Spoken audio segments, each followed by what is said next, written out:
Hello, everyone. I'm Trains and Tugs, and welcome to this very special Trackside Tunes episode featuring a special guest. Please welcome Taj Mahal. You better welcome me. If you don't, you're going to be in a lot of trouble. Yeah, thank How are you doing? I'm doing great. How about you? I'm doing pretty well.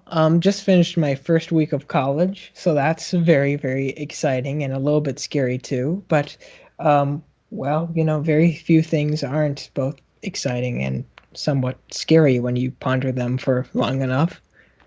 Yep. Anyway, this show isn't about philosophy. It's about music. And today Yeah.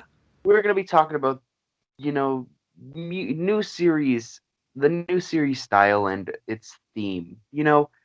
When you think of Thomas music, you think of the great legend of Mike O'Donnell and Junior Campbell with their legendary Roland Jupiter 6 and 8, and Hmm.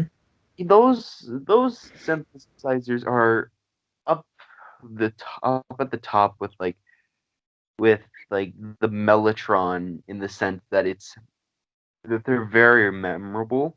And the Roland, you know, synthesizers like that and Yeah, keyboards.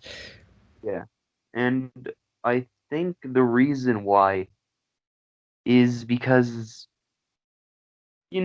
when you think of other stuff, when you think of like shows, and you gotta have at least a memorable sound. Otherwise, it sounds like the same. Hmm. And I mean, like, I think like the later seasons that use like the Proteus synthesizers kind of like, they are memorable in their own charming way, but they aren't like these epic orchestral, like, I mean, yes, they are, but they aren't these like spooky atmospheric like stuff like Ghost Train's like opening track. Oh yeah, certainly. Or like the music from Edward's Exploit, or just the rich emotional texture that you find in like the sad closing moments of Grand Puff. Those cinematic, almost orchestral textures, almost seem they're not really that present in what it's typically called the new series, that being season 8 through season 11, season 12, approximately that era.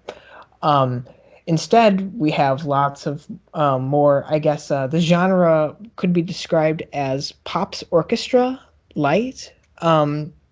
Lots of brass instruments, um, or Best, rather MIDI brass, and the um, best.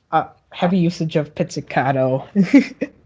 The best way I've described it as just the Sergeant Pepper, the in between section of Sergeant Pepper's where it's just the tubas and the French horns and stuff. That's how I describe it. It's I very I get that. much it's very much tuba, and like it the bass is more of like the like the body of the song from the is basically just made up of tubas and French horn sounding instruments, and then you have I'd say the lead as like a flute or a clarinet, and then you'd have the drum beats as being drums. Hmm. And I think how we proceed, I don't think it's that memorable because Hartshore is from his music's brilliant, but I prefer Mike O'Donnell and Junior Campbell because they did groundbreaking stuff with the Jupiters and stuff like that. They they you they don't synthesizers have like drum and stuff like that. Oh yeah, like Like, certain synthesizers, you can like um I mentioned the Roland earlier. I know that or the Fairlight would be another example where you can like take a certain audio sound and play it pretty much for any pitch. You assign it a pitch and you can repitch it. Lots of artists used it throughout the decades. Like Prince was a massive fan of that unit. Peter Gabriel was another, Kate Bush, where you could take percussive sounds and, really explore the sonic space with it. Yeah, and you know, and going back to the Mellotron I mentioned earlier, like you have like the the opening to Strawberry Fields Forever, one of the most well-known songs that used it, and one of my personal favorites. That when you get to the ending part of the opening, they pitch it downward to go into like the lyrics part, Hmm. and that's like a basic form of what I think you're talking about. And Yeah, that's a little bit more of like tape speed, but it's the same concept. and you know, taking stuff like that and like a few others, and you get your what the artists achieve with that is their own like style. And what Mike O'Donnell and Junior Campbell did was they didn't do like what everyone else was doing with their TV show stuff. They went different. Hmm. I and completely agree. and you could compare their stuff to you could compare a lot of their works, like trying to think of one actually. Let's take James's theme. Like that alone could work as a rock track if you Hmm. change out the instruments, but it's made in a way so it's more jazzy. Yeah, it almost has a lot of their compositions almost have like a classic musical sense of it. To even go beyond just the themes, I was just listening to Emily's song, which I, from my ears, you can kind of hear more classic organ sound that you'd hear maybe on a 40s recording even. So very early stuff. And in my opinion, that song's very much based off of Maria from The Sound of Music. There are some interesting kind of um, similarities in the structure of the songs. And of course, one being titled Emily and the other one being titled Maria. Maybe that's just me subconsciously putting the two together, but I am sensing that in a lot of their compositions, um, there is certainly much more of a pop influence than electronic or soundtrack influence. It doesn't necessarily have the same feel per se. We should just call this comparing the new series to the old. It's Which just one will style win? like and what we dislike. I mean, that's Hmm. fine. We can go with that. Yeah, and once again, these are just our opinions. We're two people. We're two people. You don't need to agree with us.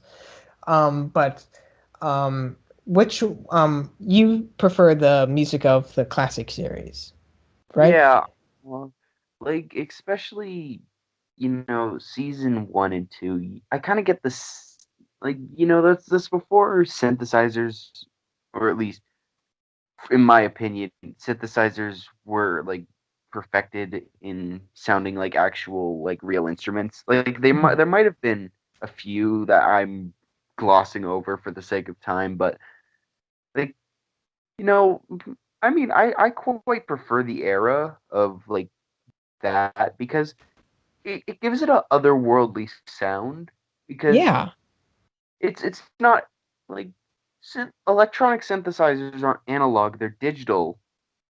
And with a lot more, and with going back a little further to 1970s, like, one of my all-time favorite rock songs, The Who's Bubba O'Reilly, you have hmm, the organ in the background, and you don't really, it's kind of that weird sound, and you wouldn't even know, like if you played that for someone nowadays, they think that it's a techno remix of something. In or they my think best, it's the theme from a television show or something well, like that. and you seeing piano tutorials of like the opening. It's like you'd have to memorize that, and I'm not one of the people that could really do that, unfortunately. But I still appreciate the song for because it has it made an impact on people, Hmm. and the same goes with like Thomas themes and in general, Yeah, and has a impact, and it's had an impact on independent artists in the community, like Tuxter Intensifies, Sudri and Afro, and all the others, including my actual co-host Bailey, who unfortunately couldn't be here, but he wishes he could be here. But let's start. anyway, Where the hashtag Where's Bailey? Let's do that. Um, okay, but I get you brought up an interesting point. Of course, Junior Campbell was a member of Marmalade, which was similar to the Who, a group that really flourished in the late 1960s, psychedelic rock, psychedelic pop, and then eventually mainstream pop for the Marmalade, that kind of style. And I'd like to name drop Terry Riley, pertaining to Baba O'Reilly. Pete Townsend named the song after the influential minimalist electronic composer. So once again, there were all these unique threads in this experimentation that was going on that proved to be very influential to lots of acts that followed. I guess what I'm trying to say is that the music from the classic series seemed to have a bit more of a contemporary influence, not in trying to be necessarily trendy, but just kind of putting, the ear to the metaphorical rail. Because if you listen to some of those old instrumental cues from season one, season two, you can easily hear how they were made in the same year that this song by Tears for Fears or this song by Eurythmics came out. It has that same DNA, while the more traditional style of, I guess, the new series um, yeah, has the a bit more of that dance band feel, or the Pops Orchestra, as I mentioned march before. almost orchestra marching band almost.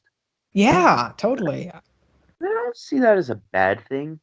It's It's just more different. of Hartshore using his strengths to create music, and I don't blame the guy for, like the show was drastically changing in tone from a show that adults could enjoy to a show more aimed at younger audiences, which Yeah.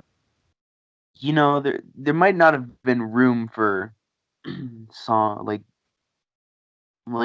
the sort of scary contemporary like sound, otherworldly sound of like the Jupiter.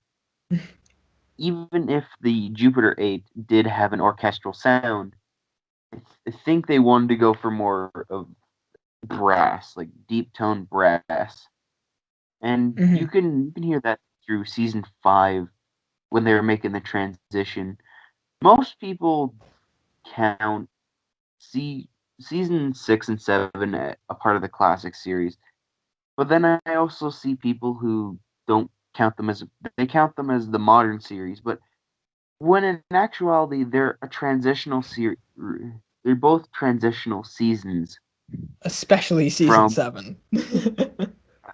I mean, season 7 still has the good qualities of the classic series, but you Yeah, start but it has with the new series music too in one of the two dubs, two yeah main dubs. in the British dub, in the UK dub, you have Mike O'Donnell's beautiful rendition of Emily's theme, and then you have Hartshore's all I can describe is following fat people with the tuba. I wouldn't describe it that way, but I don't think that's bad.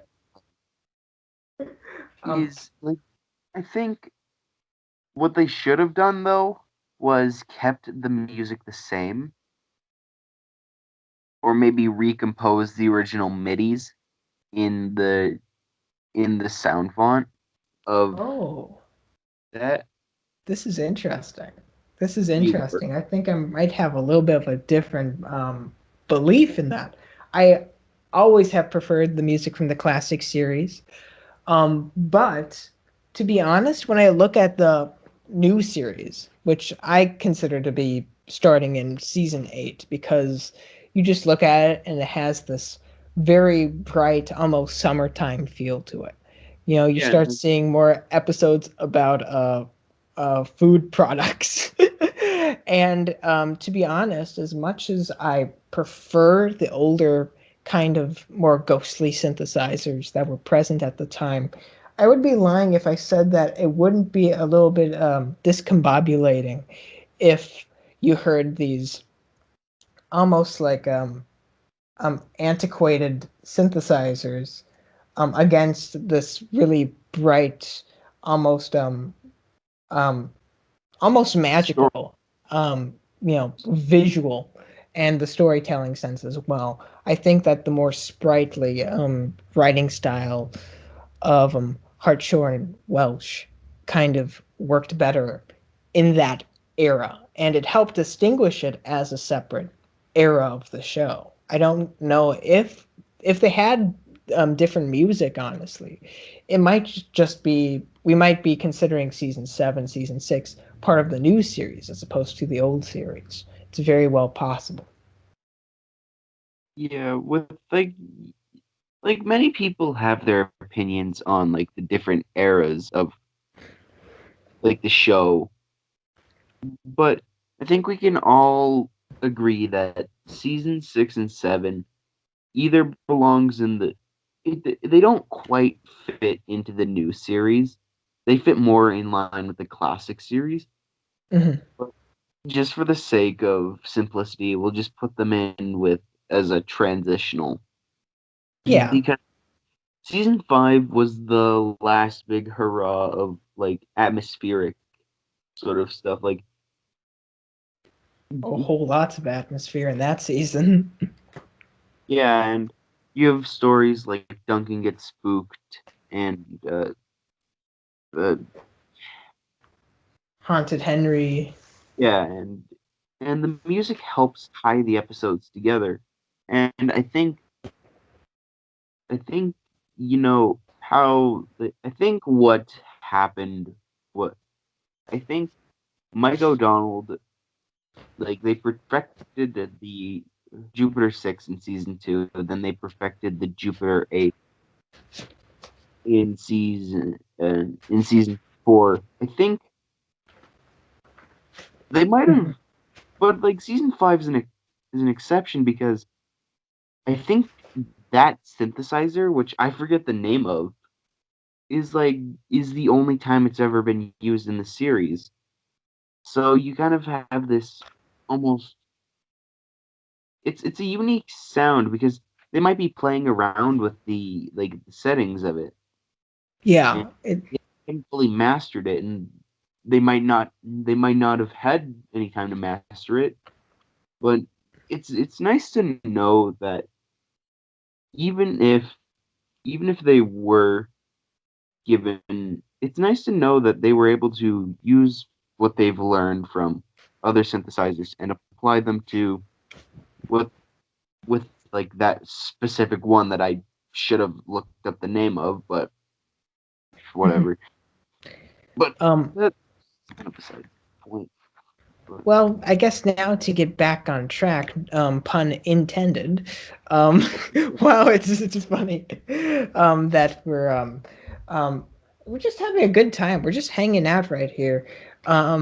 But I guess one of the main attractions of the new series was that they wrote pretty much all original themes for all of these new characters that or all the old characters that were coming to the series. They didn't just update the pre-existing themes using the technology and the instrumentation that they had. So I'm just wondering, what's your personal favorite um, Thomas theme from this era? I mean, Thomas's theme, like going off of like what's coming to mind. I mean, Thomas's theme isn't bad. It kind of seems more generic now that it's in this like a style in this style. Don't get me wrong, it's jolly and cheerful, and you know it's Thomas's theme because let me guess, you've watched season 8 over and over again, and surely Oh yeah. probably heard it. And I mean, it's not a bad thing, but I think when I first heard Emily's theme in a long time, just preparing for this, I heard I heard like the percussion is more of like wheat as like a chuffing noise, like as maracas, as people use for, you know, the chuff, like as they used for the chuffing noise back in the classic series. And I think that is what kind of, I think that's what made me, I think that's why I like Emily's theme that way. Is it's different, but it still keeps at least something familiar. I would agree, actually, that I really, in revisiting all the themes, Emily's theme just really stood out to me as being, I liked some of the other ones. I liked Edward's theme, I liked Percy's theme, but Emily just has this like little like pan flute line. I don't know if that's the proper term for it, or like a MIDI flute line where it just goes that's like the theme Yeah, that I associate with this era of Tom's the Tank Engine. That's like burned into my memory like permanently. And it just has this really nice, elegant kind of flair. Um, and once again, very light, but it does have something resembling a pop hook. Like not even like a traditional pop hook, but like a more contemporary, meaning like post Beatles yeah, hook to it. It just it's a very pleasant listen, and it stands out um, to the other pieces that were I guess, composed during this time period. So it's interesting you brought that one up as well. well, it's time for me to ask a question. What is your least favorite of the new series themes? You know what? I I might get some flack for this.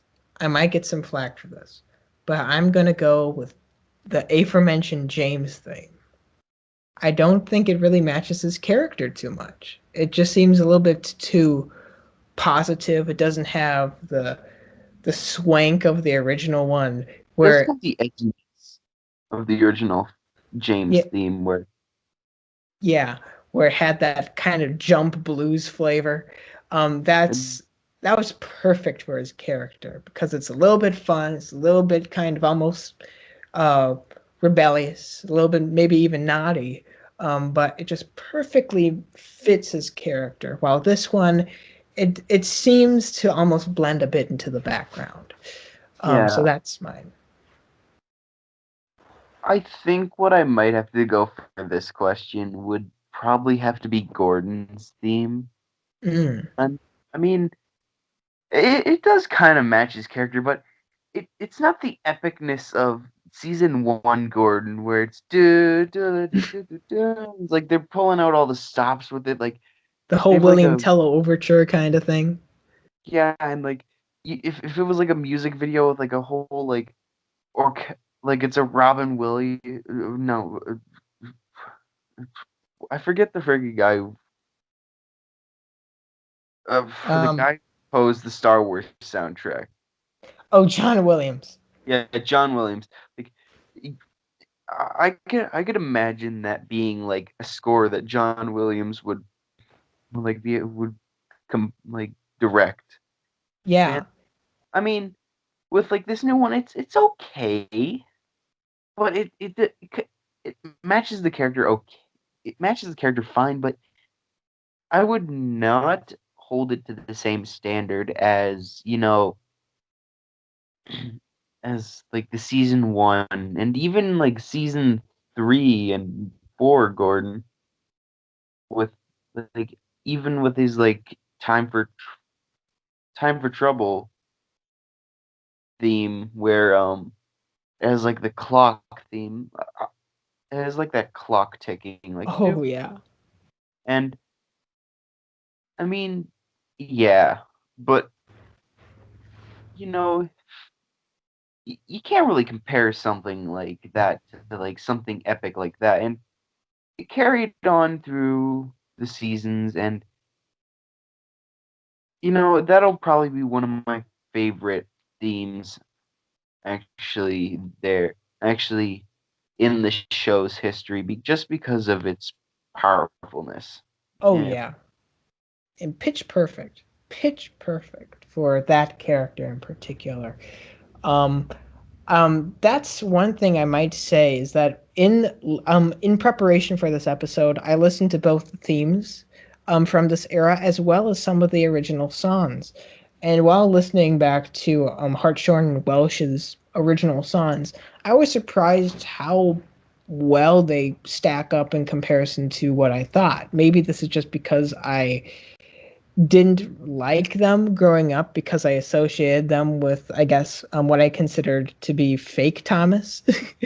When I was growing up, I was like, when's the real Thomas going to come on? And I put in Races, Rescues, and Runaways. But coming back, there's some really innovative stuff going on there.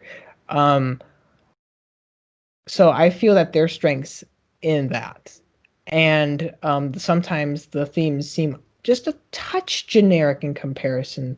While during the classic series, it was that perfect blend of some very solid songs compared with along with some really straight up genius themes in my opinion. yeah, and I mean, it would. It's interesting to try and wonder what characters from the classic series. What would have Hartshore? What if they had gotten their own theme? What would Hartshore have done for them? Yeah, like What what would would Hartshorn have done with Daisy, for example? like? Yeah, she got a cameo in Calling All Engines, but she didn't get a theme. Like Yeah. it'd be interesting, like on like what her theme would sound like if Hartshore was like writing the character. Like, yeah, of course, characters went through major overhauls, some good, some bad, throughout this like whole time period of transitioning to like from more younger age group. Mhm. And like you know, I think the reason why Daisy didn't stick around was because you know I think the best way I could put it was like she's kind of more of this ancient relic of like like yeah, her original theme was based off of a piece called The Stripper, so you know where it's gonna be Oh going with. yeah. You know, yeah, and you see her face in season two, and it's like plastered with makeup, like someone dropped an Pro- atom bomb you and built probably makeup. couldn't. Yeah, you couldn't do that nowadays. And that's for the best probably. I don't know what I would um if I had a kid and they were watching a TV show where there was a piece of music that sounded a lot like The Stripper. Is that by David Rose, I believe? I Um, think it's um um, but if it was by, if I heard that and I was like, oh, this is supposed to resemble a character, I'd be like, uh-oh, I'm whoa, here comes trouble. red light. It's Here, Timmy, watch Daisy and Other Thomas Adventures on VHS. and once again, Thomas but it was the the Serial 80s, and one does not need to watch too many John Hughes films to see that societal standards were in a very, very, very different place back then. Yeah, My goodness. the for female characters, the tone definitely shifted in season three with Mavis's theme, where like you still have that rebellious sort of side, but gone is like the the more like aforementioned. Can we even call it sexualization? I don't even know if that's. If you don't say it, somebody in the comments will. So, I guess I'll just say kind of sexualization of like theme, but yeah, you still get the thing is it's the characters are characters female. You get the personality without like the baggage that came with Daisy. maybe Daisy, that's why we like Emily's theme so much. Perhaps is that it goes in the complete opposite direction. perhaps, and like I think season 7 was probably the ultimate perfection of the female character's theme because yeah, sure, you have all these, Daisy's first trying. Mike O'Donnell and Junior Campbell, you could get away with a lot back in the 80s, like with like television and such. And you got Daisy's theme, just saxophone stuff, and Mm-hmm. then you go to the 90s. They're starting to clean up their act a little bit, given like stuff. You give Mavis her theme like that, and then you don't get any female characters, do we though? Like new female characters until Emily. Well, I mean, lady, I mean, yeah, but I but wouldn't that really was her theme in the context of the show. oh certainly not. But Yeah, um I guess that's another comment. Wow, our episode about Thomas themes has gone a very different direction. Where I'm forced to say that it says something about a franchise, and the standards of like it at that time, that where they'd name a character lady. I don't think they'd name a character man. I might be wrong. I don't know. That's a hot take once interesting. again. Lots of hot takes right there. But Interesting. Original character, man. man, that's Uh, that's gonna be my new character for my series. I'm gonna create a character named Man, and it's gonna be the best character in the history of fan content in the community. yeah. So then, you fast forward some odd years between Mavis and then you get Emily. And then, you know, I think at this point they would have been in Junior Campbell and Mike O'Donnell might have been like, they might have been on different shows doing like different themes. They might have gotten the grasp of things, and they'd go back and they'd re or they just do this beautiful theme that they did for Emily, and then Hartshore would do his own rendition, which is still beautiful, and I couldn't really say like which one's better because they both have strengths and weaknesses that make them the way they are. Yeah, it's And mhm.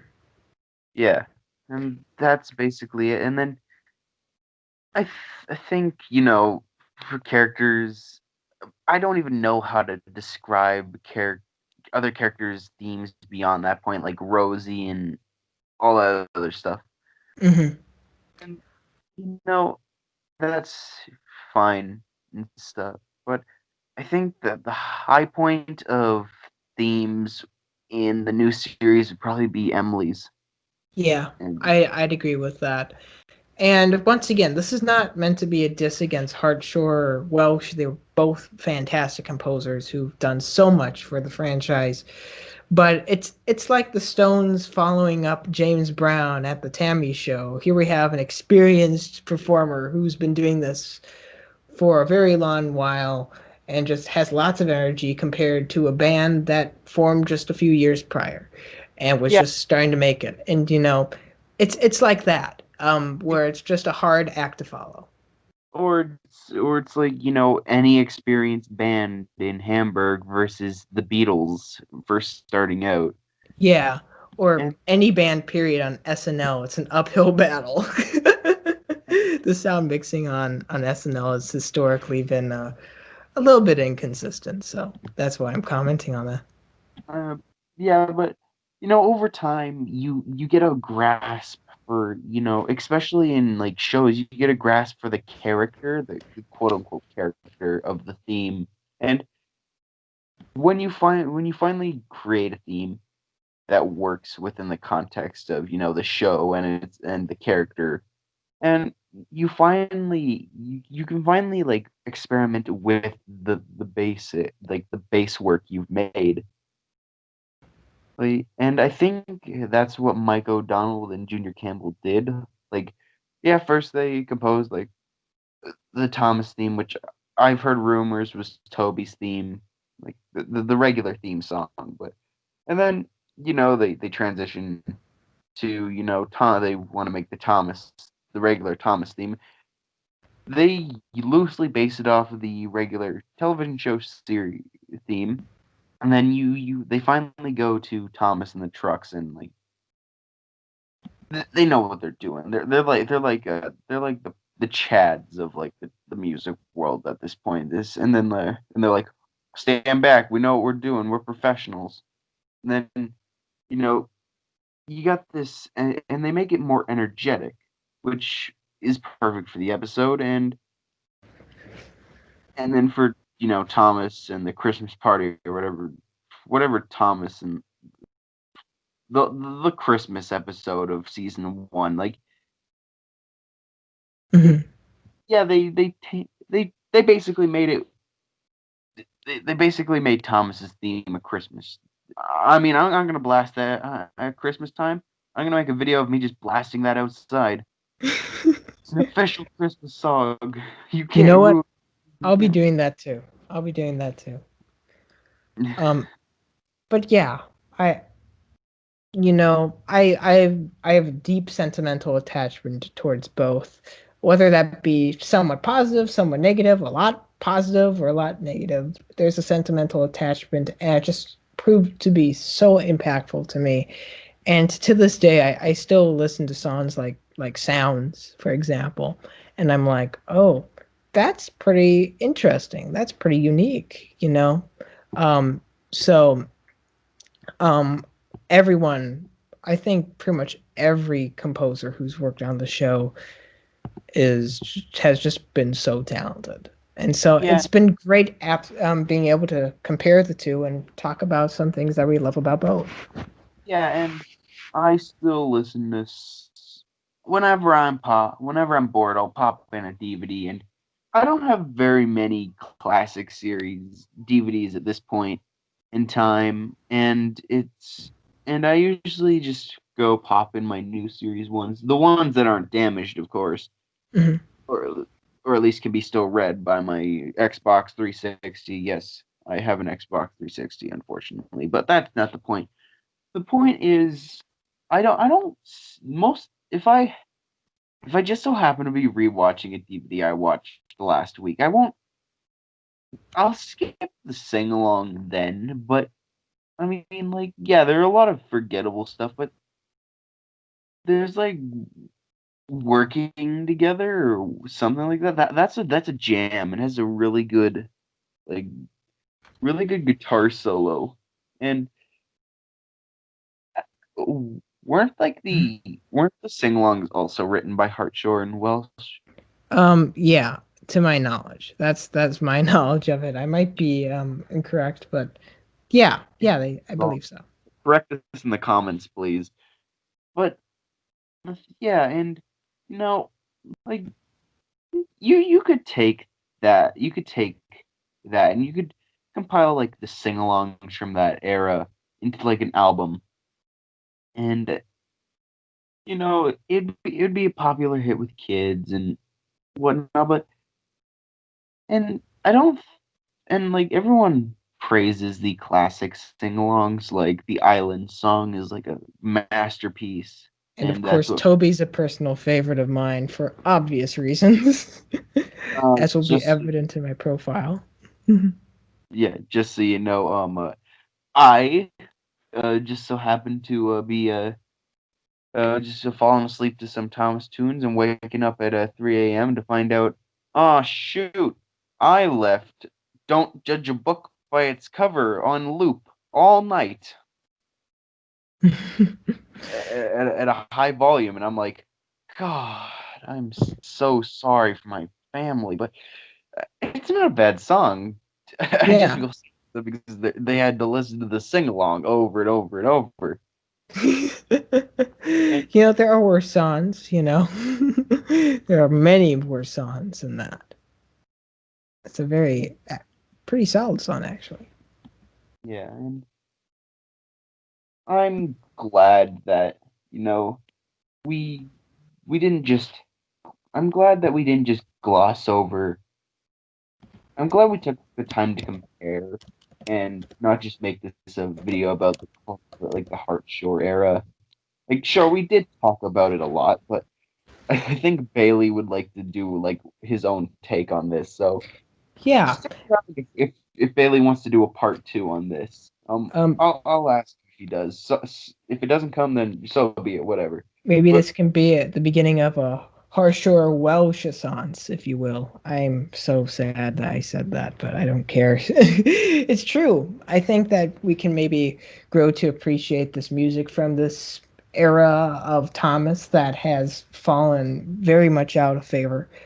Um, Maybe give it a little bit more attention, a little bit more love, and I yeah, think that'd be and great. seeing how the show is going, like this stuff doesn't seem that bad anymore. Seeing Thomas literally going around loop like he's a Hot Wheels car. Uh, of course, he's actually a Hot Wheels car, but never mind. My point being is, seeing how the show has gone, and I'm not knocking anyone's opinion on Big World, Big Adventures, and all that stuff. I'm not knocking your opinion if you like it and you enjoy it. More power to you. Personally, I thought Big World, Big Adventures was okay at best, but like if you really aren't a fan of what Thomas has become now, don't be afraid to go look at season 7 to season 11. Season 12 is just ugly. Like, and I think just appreciate this more than Hartshore and Welsh get recognized more for their talent and stuff. You see a dime a dozen remakes of classic themes. I'm guilty of this. I've done my fair share of classic theme remakes.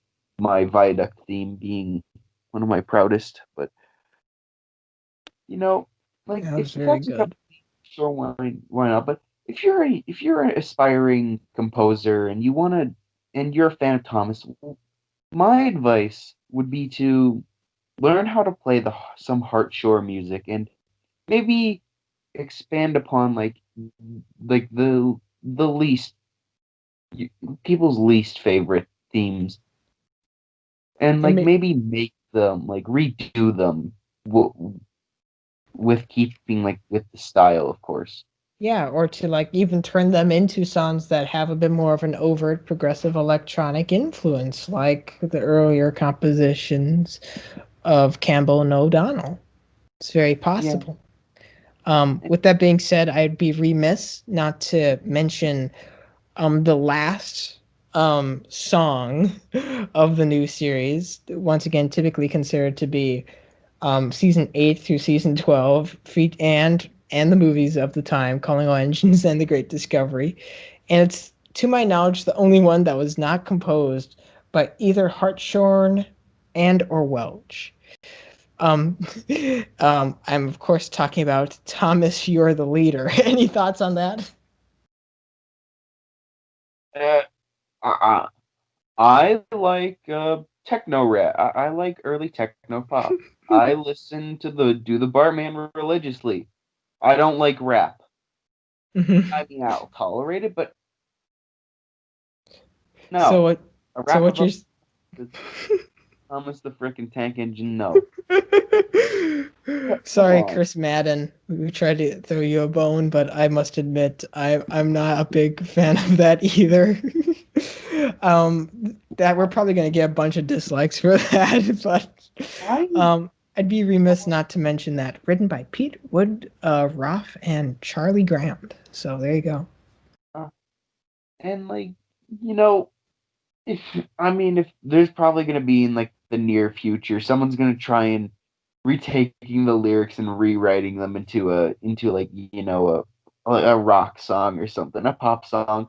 Uh, if they improve it, I'll change my mind a bit. Like Yeah, I'll say, I don't like the original, but this guy did a pretty good job, and yeah, you earn my respect. yep, But until that day, Thomas, you're the leader's just background noise at worst, and time waster at best. yeah. And that's I'm not I much uh considering we have better time wasters, and that's at worst. yeah. And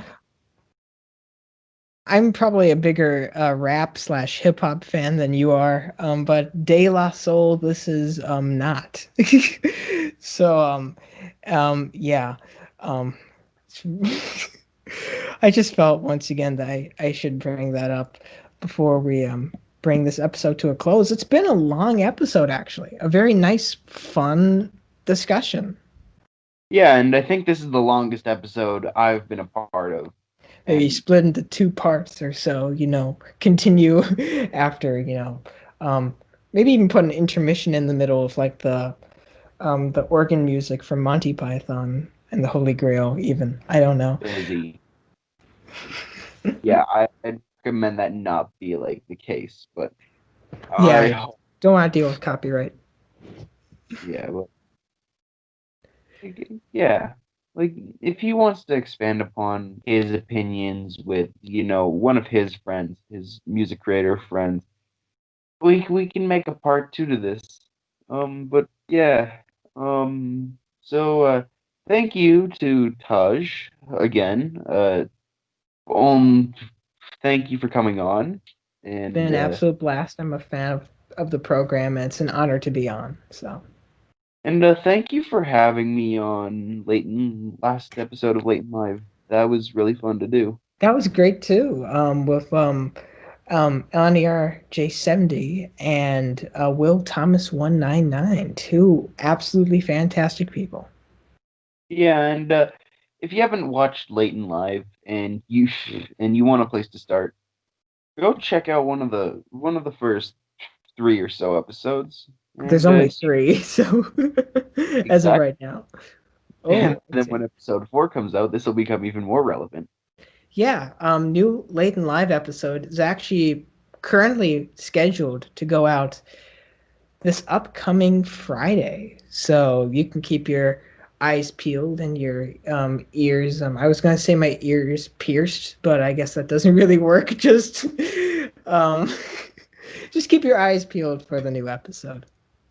Yeah, and make sure you stay in tune for more trackside tunes and whatnot. Oh, and if you want to be a guest on the program, uh, there's always there's and you have an idea for a show. There's always the two Google forms down there. If you have a pitch for a show, if you have a pitch for a show, don't be afraid to fill out the form. But if I have some advice to give, it would be get someone to be your co-host, but make sure it's someone reliable. And I'm not knocking Bailey because he's not here, but Bailey's a good friend of mine. He knows a lot about music. I am the comedic guy, but you know, we work well together because our personalities clash in a way that it's organic comedy, but we also take our subject matter seriously. Mhm. And I think that's how it works. Try and basically to wrap this part up, try and find a friend of yours where you're try recording maybe multiple pilots with your friends and like, try out a few different co-hosts. And just don't be afraid to share some of the spotlight of creating it. Yeah, absolutely. And another We are, recommendation I'd have would be that if you have a ritual that you already do on Discord, on Skype, or in person, then that's a great basis for what you can do on community radio. If you have a person that you like talking with about a certain topic, or even if you have a game that you like playing with your group of friends, then by all means, feel free to share it. No matter where that may be, but we'd love to have you on community radio. So, yeah, just make sure it's on a Ouija board. We don't want the channel cursed. um, yeah, that would not be good. Well, anyway, we're almost reaching the hour mark, which is incredible. I Absolutely. might have to replace Bailey. I might have to replace Bailey with you, Taj. Oh dear. Oh dear. No, Bailey. Okay, now it's gonna be cursed because he's gonna come after me or Don't something. worry, Bailey. You still have an important part of this, even if you took the time to We work on love it. you, Bailey. What? Okay. Yeah. Anyway, thank you for joining us today, on Trackside Tunes. We hope to see you next episode next month sometime. Bailey will be there, and he'll probably replace me and make all these jokes about me. I'm prepared for it. Anyway, this is Trains and Tugs, and my good guest star Taj saying goodbye, and we'll see you later. At least next. Goodbye. Keep your Bye. eyes peeled for MPS, please. We're desperate, Yeah, I haven't seen him for days. man. This is sad. There's a Yeah. curse for you. Anyway, goodbye, everybody. Bye.